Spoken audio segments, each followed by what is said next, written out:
This is Coffee Chat, Redefining the Empty Nest. Here are your hosts, Lisa McGrath and Renee Lowry.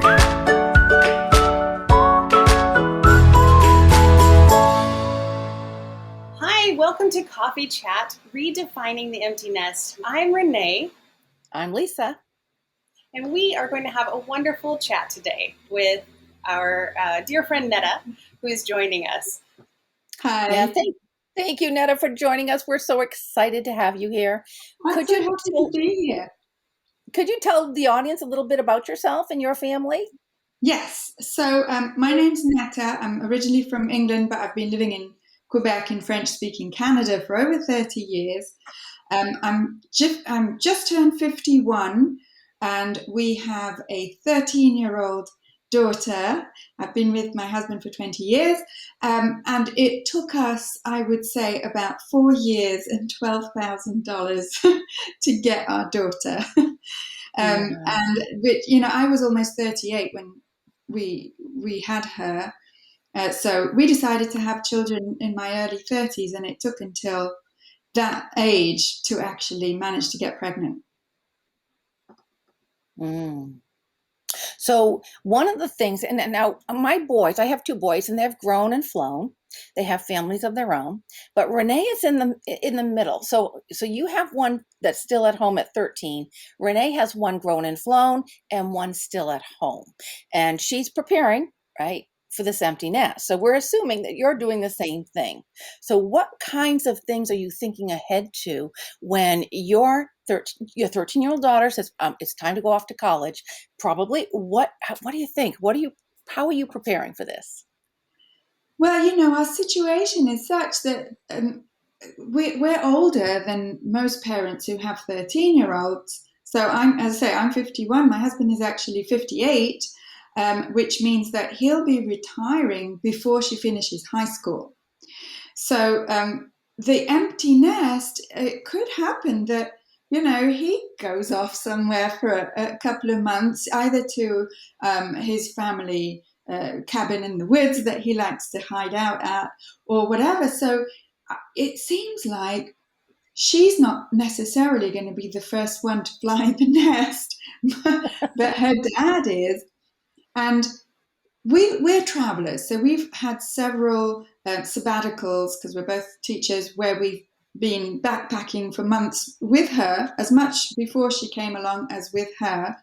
So she's used to being outside of the home, if you will, but obviously with us. So, and because I come from England, there's also this possibility for her that we've talked about since she was small, that she may even do a year of high school in England to be near my dad. So all of these are possible. At the age that she's at, she always has said, there's no way I'm leaving you, my parents, behind and flying the nest. She's like, I'm going to live with you forever. That's likely to change pretty soon. Yeah, I know. I'm stealing myself. But at the moment, it's cute because it looks like, it feels like she doesn't want to go and fly the nest. And even though we talk about it, because I teach kids that are 17 to 19 years old, and they've mostly flown the nest as well. So she's always heard us talk about older kids or teenagers that have their own apartments and that. So it's not something that is new for her as a concept. But for right now, it's like unimaginable for her. For us, how we're preparing for it. Well, first of all, I think my husband's in denial. Total denial that she'll ever want to go and live somewhere else. But that's a separate subject. But we're at the age where we're really thinking about our own retirement, especially him, because it's going to happen in a year or two for him. And so we're starting to plan, well, where do we want to spend our retirement? Because we're living in a town that we don't, neither of us comes from this town, so we don't expect to stay here. Whereas our daughter was born here and she's got all her friends here. So it's like, if we do stay for a while, it'll be for her. But our own plans would be to go back to where he comes from, which is a 10-hour drive from where we are. So we're sort of preparing the idea of our retirement um, as either, well, as certainly not staying in the town that we're in, either going where he comes from, or even being what they call snowbirds here, spending the winter Yeah. in a hot country. Yeah, because we're it's 7 months of snow where we're at now. Yeah. Um, and we've sort of mentioned it to her, if you want to come and visit us during the winter, we'll be down in Mexico or wherever. And she says, no, no, no, you can't move away. But you are discussing it, so you're talking about it. Renee, do you We're talk about the future with your daughter, your younger daughter? I do. I have the feeling that the way I talked about it in my family, we're close, but in a very different kind of way. My kids were always, oh, I want to get out of here. I want to get out of here. I want to get out of here. But we tended to show love with sarcasm a lot, and even my best friend, who's known us for years and years, comes over and like, I can't believe the way you guys talk to each other, but I know they understand that you're doing it because they know you love them. I mean, it's pretty weird, but it's Yeah. our own special language, I guess. But it's so when we talk about it, it's more like me making comments like, in a couple of years, you're going to be gone on your own, and me and Dad are going to start having fun again, and just silly things like that. But so she kind of has the impression that, yep, that's the expectation. She's going to be leaving on her own. She's like, I know, Mom, I'm waiting. I can't wait. If I could move out tomorrow, I would. And, it's just some banter, but that's kind of our path of talking about it. She's a little bit older than Netta's daughter then, because Yes. Netta's daughter's 13. Yes, she's 16, so she just turned 16. So she's only got a couple more years with me. But yeah, we'll see how it goes. My older daughter was a similar situation. We were constantly preparing her, and then when you get to that age, at 17, 19-ish, when you're starting, in that time you apparently teach those children. That's an awesome perspective for you to have. The college preparation really prepares you as a parent and as a child for that transition. It's all the paperwork, all the drama of, thinking about your future, what classes you need to take, what job you want to have in the future. All this prepares you and your child for that time. I remember talking to one of my clients who was very terrified of this transition that was coming up. And she had about a 13-year-old at the time, 12, 13. And it was, and I had an older child at the time already and was kind of going through this stage. And so I shared with her, that will come. You will be prepared for that when it gets here. You're not right now, and that's okay. So it is something that you eventually prepare for. By the time my older one was 19, I was ready for her to go. So it's just like, get on, go. Yeah. She turns 19 this year, so by the time she left for college, I was just like, it's time. You're done here. I can't do anything else for you. You're good to go. So. Yeah. But that's a good point, because we're raising our kids to be independent and to go on their way. And so what Netta just said about, hey, we're going to move to, might be in Mexico, come see us, you can visit. I did the same thing with my boys. I said, you know what? I want to be old and rocking on my front porch, and I'll invite you home for visits. I mean, is what I wanted. I want them to stand up on their own 2 feet and fly. Yeah. So I like that. And I think, Netta, you do have a different perspective of having your daughter at a later age, and again, closing in on retirement for your husband. That is a different perspective. Absolutely. Yes. Most of her friends' parents, are still in their late 30s. So we don't live, I don't feel like we're living the same reality as most parents of sort of kids her age. So we're already really thinking of retirement, where most of the parents are thinking of, how can I just pay off my mortgage and just survive? Yeah, exactly. That is different. Definitely. And so now, do you come from a large family, or does your husband come from a large family, or again, just small? Yeah. I don't come from a large family. I just have one brother who's 17 months older than me. My parents divorced when we were 10, so we're all over the place on the planet, and not particular. We're close, through Zoom, let's say, but we don't have a big family structure.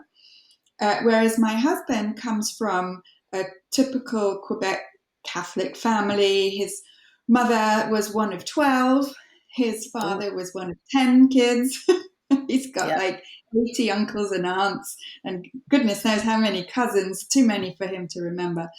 So it's a completely different reality. So when we do go close to his family during the summer times, because we have the summers off as we're teachers, then it's like there's this whole world that's completely filled with uncles and aunts and cousins that my daughter gets to benefit from. And then on the other hand, she's got my family, which is all over the world, that she also gets to benefit from that side, because we get to take an airplane to go and see granddad. Exactly. So the traditions that you're building right now, because this did come up in another episode with someone, that the traditions that you're building, I think of like even Mother's Day and Father's Day and Thanksgiving, all of these traditions are still going to be there. And when she goes, you'll still carry them on. Yes. Yes, we've built those traditions, quite consciously.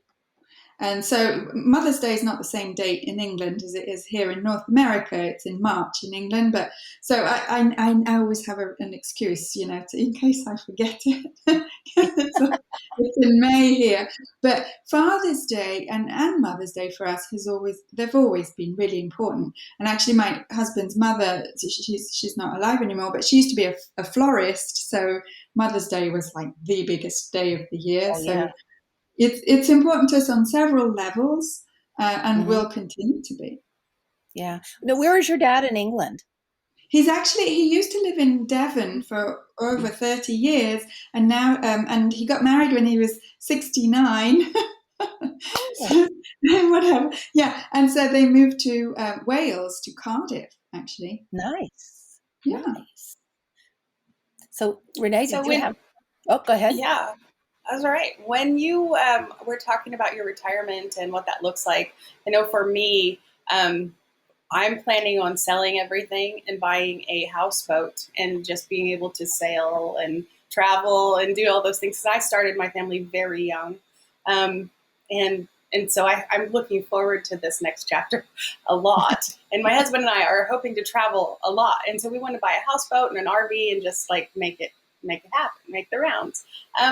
What do you have you your retirement? It's another transition for you, but what kinds of images for your life have you put in place for designing that next chapter without children? Yes, I mean we did things sort of the opposite to you, in the sense that we had all the traveling and everything else before we had a child and while we had the child, actually. So we didn't wait until retirement to do all the things that a lot of people wait for, and we were lucky enough to be able to do that because of our jobs. So it's not so much of a pull for us to do that kind of thing, because we've done it, been there, done that, and loved it, and don't mind doing it again. But I can see that the types of trips we did when I was in my 30s are different from now in my early 50s, but that's different. Um, Actually, my husband asked me not so long ago, a couple of years ago, he said, "What are you planning for your retirement? Like, how exactly your question, how do you see your retirement?" And I was like, "I don't know. I don't know. I don't think in those types of terms. I don't even know what we're going to eat for dinner tonight. I don't think of what I'm going to do in 10 years' time, you know? Whereas he's the sort that has thought of his retirement since he was like 20 or something. So he knows what he wants to do, which is, as I said, go to his cabin. They've got this cabin that he built with his dad in the middle of the woods, no Wi-Fi. He just wants to spend his time there. And I've made it very clear that there's no way that I'm spending my retirement there. It's like, well, have fun. So it's like, I'm thinking, well, I don't mind getting a house nearer, relatively near to that cabin place, but then I'm going to have like a real house. And you can come and visit me if you want. You can visit, yeah. You can come and visit Yeah. with the Wi-Fi. Yeah. Yeah, but Yeah. I mean, we have indoor plumbing in the cabin, but that I won't spend my time there. That's for sure. But so we So I have, have yeah. no. Go ahead. Go ahead. Finish I up was just there. going I'm to sorry. say we have different. We don't have the exact same plans, but we. It's like I wonder whether some people sort of take it for granted that just because they've been together all these years, that they magically want the exact same things when the kids go, right? Which for us, as you know, corresponds with our retirement. Whereas, I mean, I've never taken that for granted that we want the exact same things. It actually ironically, it worked out that we often do want the similar things. But in the case of, this example of the cabin, no.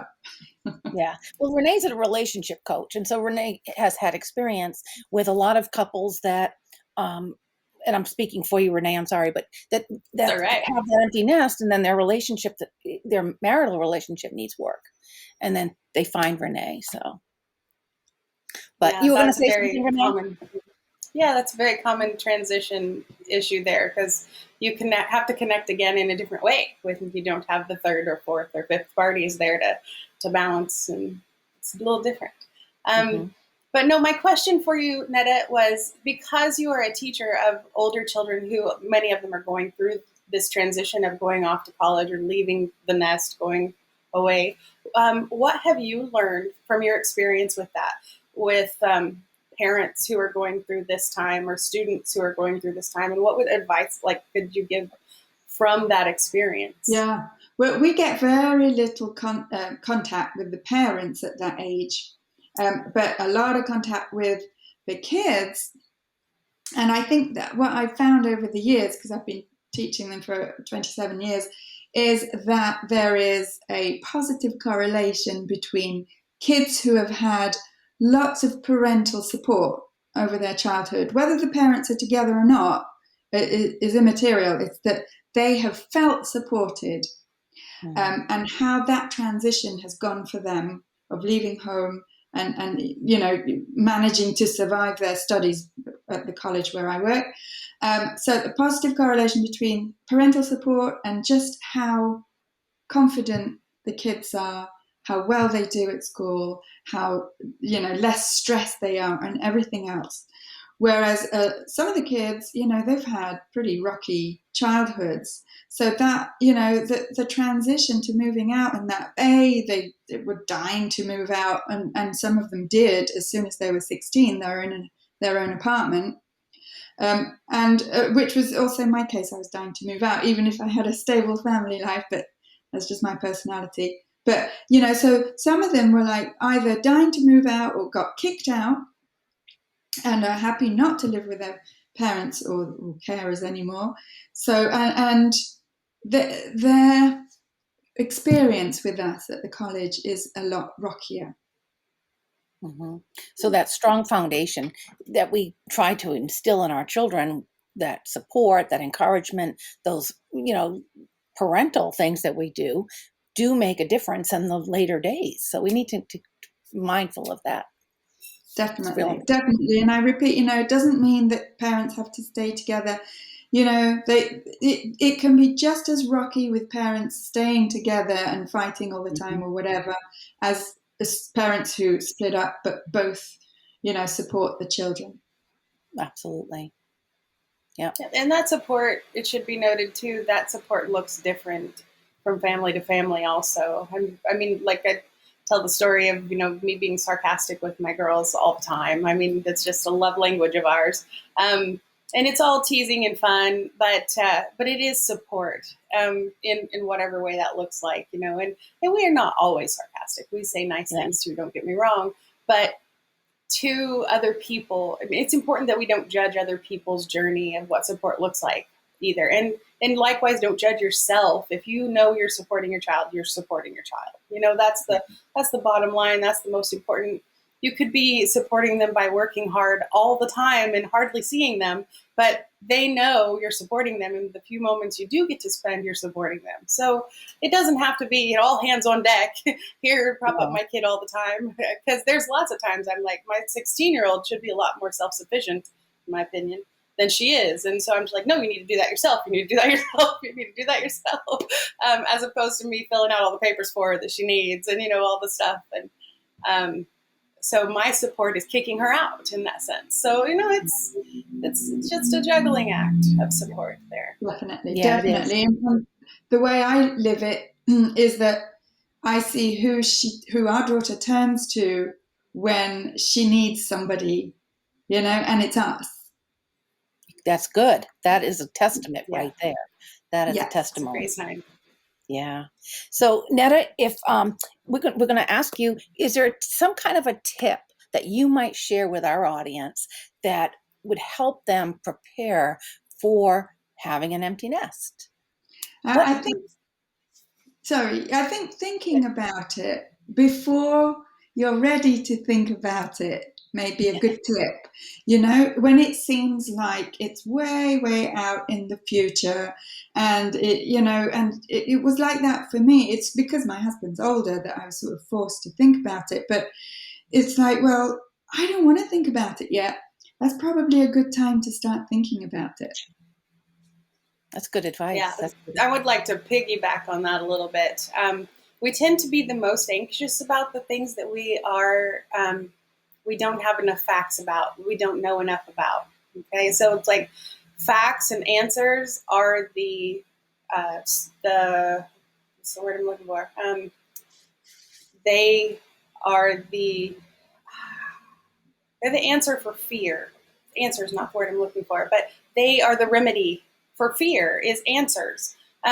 So if you do feel anxious about this time frame, trust that you're going to spend the rest of the next however many years you have left getting those answers that you need so you feel more confident when you get to that phase. Because that is going to help you be less anxious and less nervous and afraid. And I loved your tip. It was just spot on there. But yeah, if you do think about it is important, but also don't worry about it because that's what you're doing. By thinking about it, you're preparing yourself for it, as opposed to pushing it out of your mind because you're too scared to think about that right now. And then it's going to come either way, and you're really going to be terrified because you didn't prepare. But that's what this is. It's preparing. It's preparing. But also, here's the thing. So Netta says, I'm going to go to Mexico where it's warm. She might decide, I don't like being in Mexico. She can pivot and go somewhere else. So the decisions that we're making are not final. We can redefine them any way we want. And so that's important to know that we have that control to redefine the empty nest.